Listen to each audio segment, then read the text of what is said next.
ঠিক মারার আগ মুহূর্তে নাকি উনি ফোনের মধ্যে চিলাচিলি করছিল, গাঁজা খেয়ে নাকি যেন খেয়ে উনি আসছে। তিশার চরকাণ্ড এখন ট্রেন্ডিং টপিক। গেল মঙ্গলবার ছোট পর্দার অভিনেত্রী সামিয়া অথই লাইভে এসে কান্নাকাটি করে জানান শুটিং সেটে তাকে উদ্দেশ্য প্রণোদিতভাবে আঘাত ও অকথ্য ভাষায় গালিগালাজ করেছেন অভিনেত্রী তানজিন তিশা। যদিও পরে তিশা জানিয়েছেন চরিত্রের প্রয়োজনে এবং স্ক্রিপ্টের খাতিরেই তাকে আক্রমণাত্মক হতে হয়েছিল। ব্যক্তিগত আক্রমণের কিছুই ছিল না, অথইয়ের বুঝতে ভুল হয়েছে।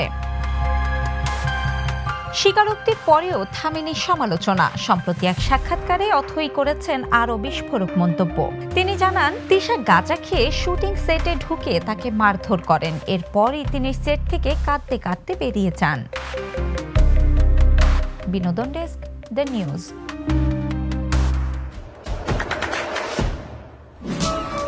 দেশে দেশে সবার সাথে দ্য নিউজ।